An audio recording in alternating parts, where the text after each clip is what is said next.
Hey everyone, welcome to Gastromania. If you're new here, I'm Lee and our channel uploads 2 recipes a week. Today, I'll be presenting braised pork or lobak. This is a classic favorite in Singapore and Malaysia, well loved across generations. It has intense umami flavor balanced with a hint of eastern spices. If you need subtitles, remember to turn it on by clicking on the CC button on your device. Let's get right into this recipe.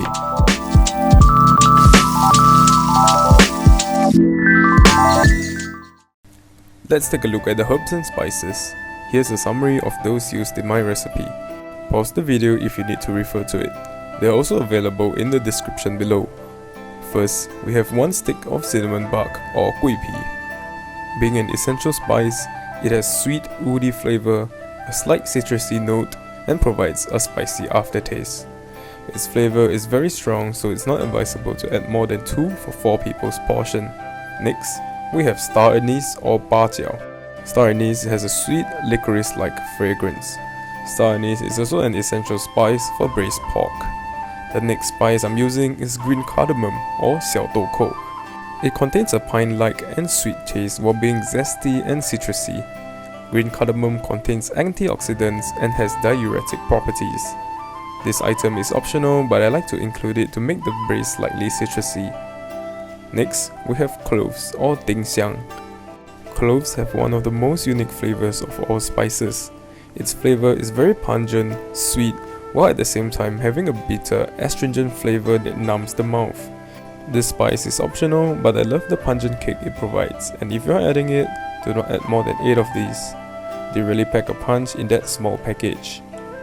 Next, we have Chinese licorice root or gancao. It provides a naturally sweet aroma for our braised pork, which is essential for this dish. It's widely used in Chinese medicine to administer the heart, lung, spleen, and stomach meridians. The next item is a herb known as bay leaf or xiangye. This is a very popular herb that is even used in Western cooking. It provides a slightly minty flavor with subtle pine aroma and a hint of bitterness. It's sort of a balance to all the strong tasting herbs that we have added at the front to prevent our sauce from becoming excessively heavy on our taste buds. The next item is a common one, ginger. Ginger provides some hint of spiciness to our dish and is used twice throughout this dish. Once during the blanching process to rid the pork of gaminess, and another to flavor our braising liquid with a hint of spiciness. Lastly, we have whole cloves of garlic. They are commonly used across all cuisines, and I don't think I need to explain too much about it. It has a spicy flavor that mellows and sweetens when simmered in the braising liquid. It forms an important part of our braising liquid's flavor and is an essential ingredient. Other herbs and spices you could consider adding include fennel seeds, dried chilies, Sichuan peppercorns, dried tangerine peels, and nutmeg based on your preference. The last essential ingredient is rock sugar, about 10 grams for it. If you cannot find rock sugar, fine white sugar is fine, but use slightly less than 10 grams. We don't have to add too much sugar to this dish as the Chinese licorice root already acts as a natural sweetener for this dish. It's also not too healthy to consume too much sugar. Other than the spices, we have other ingredients to make the stew less boring. First, we have dried mushrooms. They have to be soaked beforehand and their stalk removed before adding to the stew. Keep the soaking liquids to be added to the stew as it contains a lot of flavor from the mushrooms. Next, we have fried tofu puffs or tau pok, which have the ability of absorbing liquid from whatever stew or soup it's put into. Imagine the flavorful sauce bursting into your mouth after the long simmer. It wouldn't be possible without this ingredient. Next, we have thick beancurd skin or tauki.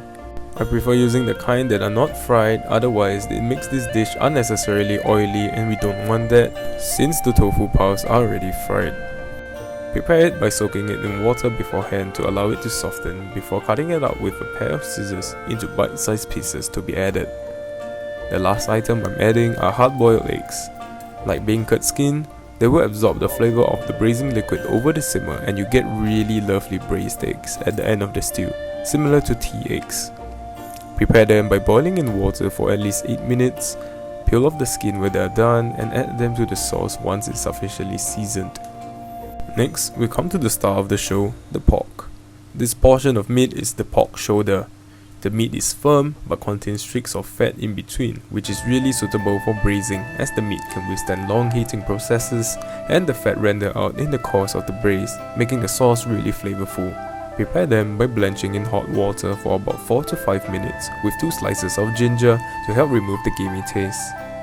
Remove them from the boiling liquid and rinse under water to remove impurities. Do not boil them for too long as they should look slightly pink still. With that, season the meat so that it gets more flavorful before cooking. We need 1 tablespoon of Shaoxing wine to remove the remaining gamey taste inside the pork. You may add more if you like the residual taste after the alcohol evaporates after the stewing. 1 tablespoon dark soy sauce. This provides some umami flavor inside the pork and also gives the pork some nice color. Next, 1 teaspoon of ground white pepper to give it another layer of flavor as well as to remove some gamey taste. Lastly, 1 teaspoon of 5-spice powder to make our pork more flavorful and have more layers of flavor. Mix up all the seasonings well and set the pork aside for cooking.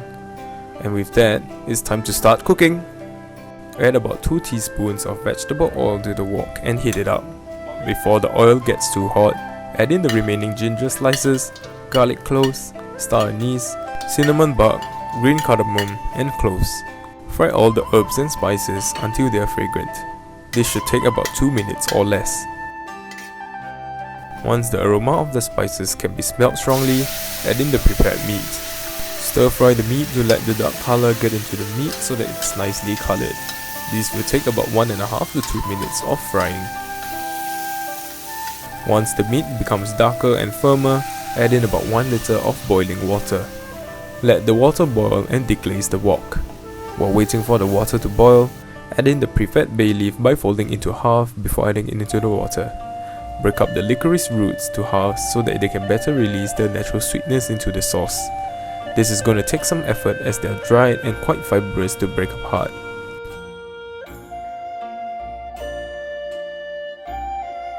Once the sauce starts boiling, add in the fried tofu puffs and beancurd skin. Stir everything evenly. It will take some time for the beancurd skin to soften even more and go under the water. Add the mushroom along with its soaking liquid for extra flavor in the sauce. Stir up everything evenly and try to get all the ingredients under water, adding more water if required. Oh, and I almost forgot. Add the rock sugar at this point before seasoning. I added about 1 teaspoon of salt, but you can adjust it accordingly to your preference. 1 tablespoon of oyster sauce. Do not add too much of this as it is not the highlight of the dish. 1 teaspoon dark soy sauce to make the color of the sauce darker. Take note that the sauce should not be brown and slightly translucent on the sides of the wok where it is shallow. Add a dash of white pepper, adjusting it according to your preference. Add in the hard-boiled eggs to start absorbing the flavors of the sauce after it has been seasoned. Optional, but you can add in 1 more teaspoon of 5-spice powder into the sauce to make it more spicy. Mix everything well and give it a taste, and adjust it if you have to. I think mine is perfect to my liking, and I'll leave the other spices to develop its flavor in the sauce. I'll be transferring the braised pork into a pot for simmering as I need the wok to make some asparagus prawns. Cover up the pot and turn the heat to low to simmer until the meat becomes soft to chew. After about 40 minutes, turn up the fire to high and prepare for serving. Remove all the spices that we will not be eating to the best of your ability and start serving.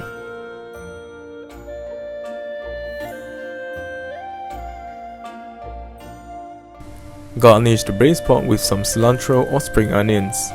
Braised pork is best served with rice. I could probably eat 2 bowls of rice with this dish alone since it has so many different ingredients inside. Are you feeling hungry yet?